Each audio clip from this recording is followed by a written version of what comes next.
I come in? Come in. Thank you, sir. Good morning. Thank you, sir. Sugandha, आप एक brief introduction अपने बारे में दे दीजिए। जी सर, मेरा नाम सुगंधा सिंह है।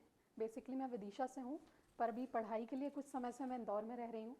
सर, मैंने अपनी स्कूलिंग केंद्रीय विद्यालय विदिशा से करी है।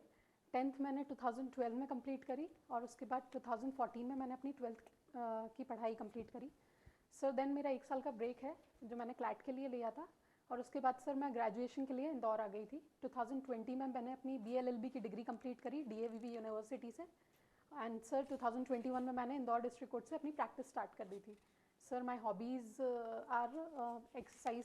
सर मेरी हॉबीज़ हैं एक्सरसाइज करना और मेडिटेशन करना। अच्छा, आपने केंद्रीय विद्यालय से 12th वगैरह कराया है? जी सर। तो केंद्रीय विद्यालय और नवोदय विद्यालय दोनों का डिफरेंस क्या है और स्टैब्लिश करने की जरूरत क्या पड़ी दोनों को अलग अलग? जी सर। सर केंद्रीय विद्यालय बेसिकली उस पर्पस से बनाए गए थे जो सेंट्रल गवर्नमेंट के एम्प्लॉयज़ थे। सर उनको ट्रांसफ़र के टाइम उनके बच्चों की पढ़ाई काफ़ी डिस्टर्ब होती थी। सर उस वजह से केंद्रीय विद्यालय ऑल ओवर इंडिया स्टेब्लिश किए गए थे। And Navodaya Vidyalaya sir I am not sure but जो रूरल एरियाज़ रहते हैं या सेमी रूरल एरियाज़ रहते हैं सर वहाँ पे बच्चों को अच्छी पढ़ाई देने के पर्पस से स्टेब्लिश किए जाते हैं। अच्छा, आप विदिशा से हैं जी तो ये बताएं, गरुड़ किलर काफी फेमस है जी विदिशा में। उसका क्या हिस्टोरिकल इंपॉर्टेंस है?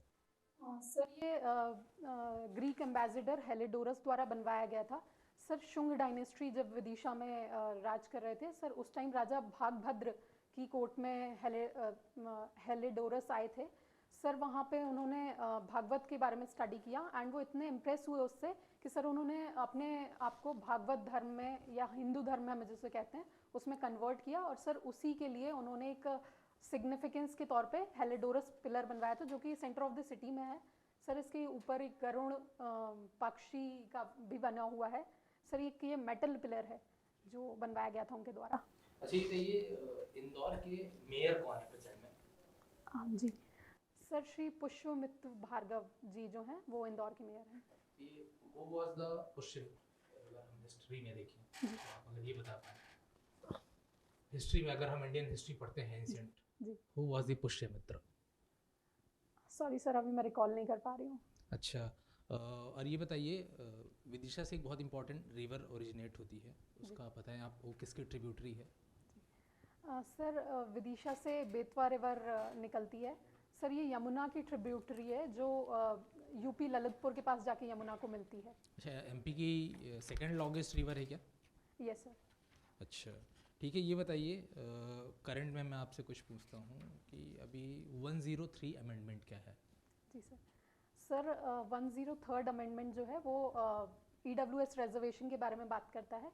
सर जिसमें जनरल कैटेगरी के जो स्टूडेंट्स या लोग होते हैं उनको ये रिजर्वेशन दिया जाता है।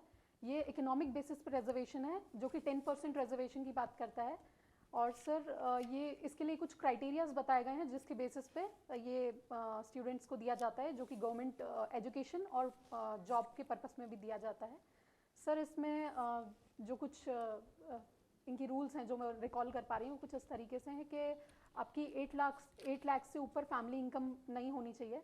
देन सर उसके बाद एग्रीकल्चर लैंड नहीं होनी चाहिए सर 5 एकर्स से ज़्यादा 1000 सर लैंड और जो रेसिडेंशियल एरिया है घर के बारे में वो बताया गया है। सर रूरल के हिसाब से 200 यार्ड्स के समथिंग कुछ एरिया है जिसमें अगर आपका घर नहीं आता है तो वो इसमें कवर होगा एंड 100 यार्ड्स अगर अर्बन एरिया में अगर आपका घर है तो सर ये सारे रूल्स उन्होंने बताए गए हैं जिसके बेसिस पे इकोनॉमिक बेसिस पे आपको रिजर्वेशन दिया जाता है। ठीक है, आपका वाणिज्य एक सब्जेक्ट रहा है ना? जी तो सर। बताइए डिफर्ड एक्सपेंडिचर क्या होता है? सॉरी सर अभी मुझे याद नहीं आ रहा। अच्छा, गोल्डन रूल ऑफ अकाउंटिंग आपने पढ़ा होगा है ना? तो पर्सनल अकाउंट के रिगार्डिंग क्या होता है गोल्डन रूल? Sorry sir. अच्छा, एक इकोनॉमिक्स में पूछूंगा आपसे, what is bank rate? Sir मैं श्योर नहीं हूँ अगर बोर्ड अलाउ करे तो मैं कोशिश कर सकती हूँ। श्योर। सर ये वो रेट होता है जिसके बेसिस पे बैंक अपना जो अमाउंट सर जिसके बेसिस पे RBI से लोन लिया जाता है बैंक्स के थ्रू। सर ये शायद वो रेट होता है। आई am not sure about this. अच्छा, ये बताइए कि इंडिया के पहले अटॉर्नी जनरल कौन थे? अभी मुझे याद नहीं आ रहा है। अच्छा, और मध्य प्रदेश के पहले चीफ जस्टिस हाई कोर्ट के? सर मध्य प्रदेश के first chief justice justice Shri M Hidayatullah sir थे। अच्छा, और Madhya Pradesh public service commission, इसके पहले चेयरमैन कौन थे? Sorry sir. अच्छा, एस्टेब्लिशमेंट कब हुआ एमपीपीएससी का? सर मुझे ध्यान नहीं है। ठीक है सर।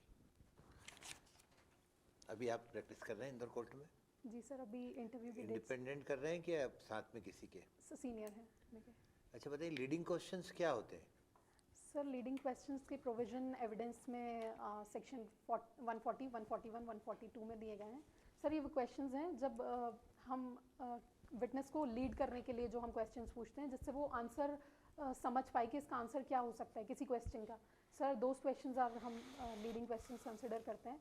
सर फॉर एग्जांपल मैं किसी को पूछती हूँ कि राम तुम बताओ तुम्हारा नाम क्या है, तो हम लीडिंग के राम आपका नाम है, आप बताइए अब आपका नाम क्या है। तो क्वेश्चन में आंसर होता है? जी सर, क्वेश्चन में आंसर। ये कब पूछे जा सकते हैं? सर ये कोर्ट की परमिशन से या सर क्रॉस के टाइम पे ये पूछे जा सकते हैं एंड सर उसके अलावा कोर्ट की परमिशन से पूछे जा सकते हैं। चीफ में पूछे जा सकते हैं, examination in chief? No sir, क्यों? सर अगर सर फिर क्रॉस के लिए कुछ नहीं बचेगा अगर हम चीफ में ही वो क्वेश्चन कर लेंगे तो। सर या उससे हिंट्स हो जाएगी कि मुझे जवाब क्या देना है, इसलिए नहीं पूछ सकते? जी sir, sure, thank you sir. ऐसा कुछ है? जी सर बिल्कुल। तो ठीक है। किसी पर्टिकुलर फैक्ट को प्रूव करने के लिए कोई एविडेंस की संख्या, विटनेस की संख्या होती है? No sir. सर हमारे इंडियन लॉ में क्वालिटी ऑफ विटनेस के बारे में बात करी गई है, क्वांटिटी ऑफ विटनेस के बारे में नहीं करी गई है। क्या एक सिंगल विटनेस से कोई फैक्ट प्रूव हो सकता है? श्योर सर, बिल्कुल हो सकता है। ये एग्जामिनेशन का क्रम क्या होगा? सर एग्जामिनेशन का क्रम 137 सेक्शन में बताया गया है इंडियन एविडेंस एक्ट के। सर पहले चीफ होगा, देन क्रॉस एंड देन उसके बाद sir re examination if required. फिर कभी फिर से एग्जाम वो चीफ हो सकता है? सर री एग्जामिनेशन के बाद चीफ के प्रोविजंस हैं, अगर रिक्वायरमेंट है तो हो सकती है। कैसे? अपने आप राइट एज ए राइट होगा या? No sir, with the permission of court. Court permit करेगी आपको? जी सर।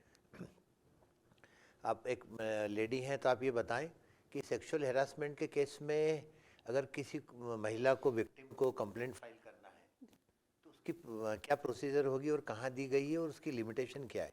जी सर। सर सेक्सुअल हैरासमेंट के केसेस में सर पहले तो इसकी लिमिटेशन नहीं होती है। सर दूसरी चीज़ ये कि अगर किसी महिला के साथ ऐसा कोई ऑफेंस हो रहा है तो वो कोर्ट सॉरी सर उसके अगेंस्ट एफआईआर भी कर सकती है। सर उस मैं तो परिवाद का पूछ रहा हूँ, कंप्लेंट फाइल करना तो कैसे होगी? Okay sir. सर उसके लिए कंप्लेंट मजिस्ट्रेट कोर्ट के पास जाके कंप्लेंट फाइल की जा सकती है। जी सर। सो उसके लिए कोई ड्यूरेशन नहीं है, कभी भी अगर महिला को लगता है तो वो जाके फाइल कर सकती है। मतलब उसकी कोई लिमिट कभी भी, साल, 2, 4, 5 साल, कभी भी? सर सिचुएशन घटना होने के कितने दिनों बाद वो कोर्ट में जाके कंप्लेंट फाइल कर सकती है? Sir I am not sure, but मैंने शायद 3 मंथ्स की लिमिटेशन कहीं पर किसी एक्ट में पढ़ी थी। तो अभी तो आप बोल रहे हैं कि उसकी कोई लिमिटेशन नहीं है। सर मैं वो याद नहीं कर पा रही थी। Sir I want to clarify this answer. Sir उसमें एक चीज़ ये भी होती है कि कई बार सिचुएशन ऐसी होती है कि महिला इन चीज़ों को समझ नहीं पाई या वो इतनी हिम्मत नहीं जुटा पाई कि वो कंप्लेंट कर पाती है। सर उस सिचुएशन में अगर वो जाके लेट भी कंप्लेंट करती है और प्रॉपर एक्सक्यूज़ देती है तो सर उस सिचुएशन में वो एक्सेप्ट कर वो तो एक सकते हैं। अलग बात होगी, लेकिन एक लीगल जो लिमिटेशन है उतना ही पूछ रहे हैं हम तो। 3 महीने की है। सर 3 मंथ्स मुझे याद आ रहा है। हाँ हाँ, ये अगर कॉग्निजेबल ऑफेंस की रिपोर्ट करने कोई जाए जी सर। तो कौन से सेक्शन में पुलिस को लिखना चाहिए उसको? सर 354 आईपीसी में प्रोविजंस है सेक्सुअल हैरेसमेंट के लिए। नहीं, मैं ये एफआईआर के बारे में पूछ रहा हूँ। सर एफआईआर सेक्शन ये सीआरपीसी में आ जाए। Sir 54 154। Sir 54 sorry sir 154 I am really sorry sir. और नॉन कॉग्निजेबल की किस में लिखी जाएगी? सर नॉन कॉग्निजेबल की सर उसी में एफआईआर नहीं होती है सर, वो एनसीआर पुलिस लिख लेती है एंड सर उसके बाद कोर्ट को के पास भेज देती है सर एफआईआर। क्या उसको डायरेक्ट करती है कि भाई आप कोर्ट में चले जाइए? Sir yes sir. और कंप्लेंट किस सेक्शन में फाइल होती है? परिवाद, सर 200 प्राइवेट कंप्लेंट, सर 200 उसका क्या प्रोसीजर होता है? सर जब कोई व्यक्ति कंप्लेंट लेके जाता है कोर्ट के पास, मजिस्ट्रेट कोर्ट के पास, सर उस पर एग्जामिनेशन किया जाता है और सर अगर सर वो सर जिनके पास ज्यूरिसडिक्शन होता है, सर ऑथराइज कोर्ट होता है, तो वो उसको एग्जामिनेशन करके अपने पास रख लेते हैं एंड उसके बाद अगर नहीं होते तो वो उसको डायरेक्ट कर देते हैं। अगर रिटन में होती है तो एंडोर्स करके डायरेक्ट किया जाता है और ओरल होती है सर तो उसको ओरली डायरेक्शन दे दिया जाता है प्रॉपर कोर्ट की तरफ।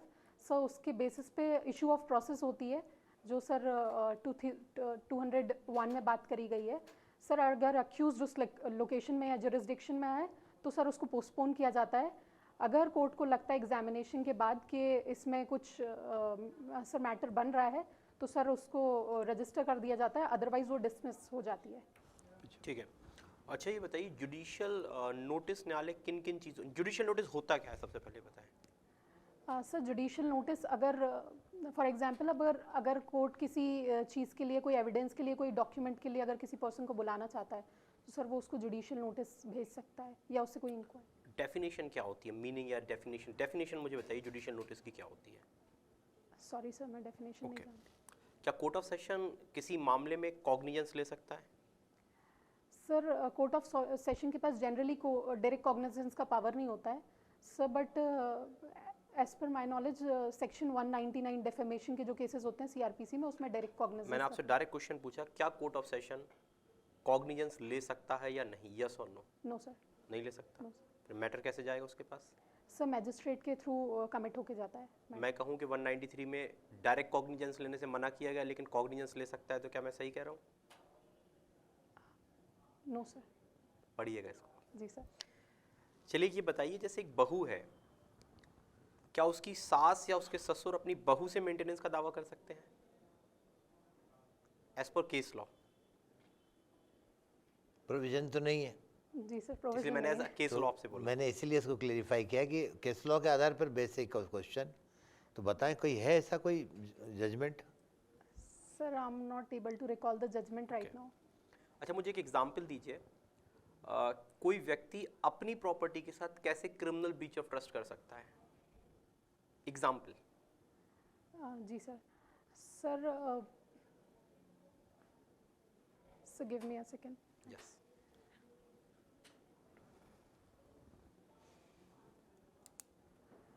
सर फॉर एग्जांपल कोई इंसान अपनी प्रॉपर्टी किसी को इंटरेस्ट, क्रिमिनल और ब्रीच ऑफ ट्रस्ट की सर जब बात आती है तो हम अपनी प्रॉपर्टी किसी को इंटरेस्ट करते हैं सर, उसके बाद ही उस पर क्रिमिनल ब्रीच ऑफ ट्रस्ट की चीज़ें लागू होती हैं। सर मैं अपनी प्रॉपर्टी इंटरेस्ट करूं और उसके बाद फिर उसको जिस पर्सन को मैंने इंटरेस्ट करी है उसी से लेके उस प्रॉपर्टी को मैं ख़त्म कर दूं या डिस्ट्रॉय कर दूं किसी तरीके से। तो चोरी नहीं हो गई, आप उससे बिना पूछे ले आए या इस सर उसको बता के ला रही हूँ। बता के फिर देगा क्यों आपको? फिर तो आपने उसने आपने बता के दी, आपने रख लिया, फिर आपकी प्रॉपर्टी आप तोड़े या फोड़े, आप उसको क्या दिक्कत जाएगा? फिर कैसे क्रिमिनल ब्रीच ऑफ ट्रस्ट होगा? एग्जाम्पल सही नहीं आया। ओके। चलिए, bride in a bath tub एक जी सर। प्रिंसिपल एप्लीकेबल होता है इंडियन एविडेंस एक्ट जी में। सर। इस केस के फैक्ट। सर बेसिकली ये सेक्शन 15 के बारे में बात करता है, एक्सीडेंटल और इंसिडेंटल प्रोसीडिंग्स के बारे में हम इसमें जानने की कोशिश करते हैं। सर अगर सर इसमें ये था कि जो भी एक जो पर्सन है वो शादी कर रहा है, शादी करने के कुछ टाइम बाद जो उनकी ब्राइड है उनकी बाथ टब में डूब के मौत हो जा रही है। सर ये इंसिडेंट 2 से 3 बार रिपीट हो रहा है और इस इंसिडेंट को जब केस आता है, रजिस्टर होता है सर, उसके बाद ये पता लगाने की कोशिश की जाती है कि ये बार बार एक ही चीज़ रिपीटेडली सेम तरीके से हो रही है, so it is a incidental proceeding और एन एक्सीडेंट। सर तो सर इस केस में इंसिडेंटल चीज़ें मानी जाती हैं बिकॉज ये एक्सीडेंट नहीं है कि आप एक ही किसी से शादी कर रहे हो और बार बार वो सिर्फ सेम तरीके से उसकी डेथ हो जाती है। तो sir this is incidental. Okay Sugandha, thank you. Okay, thank you so much sir.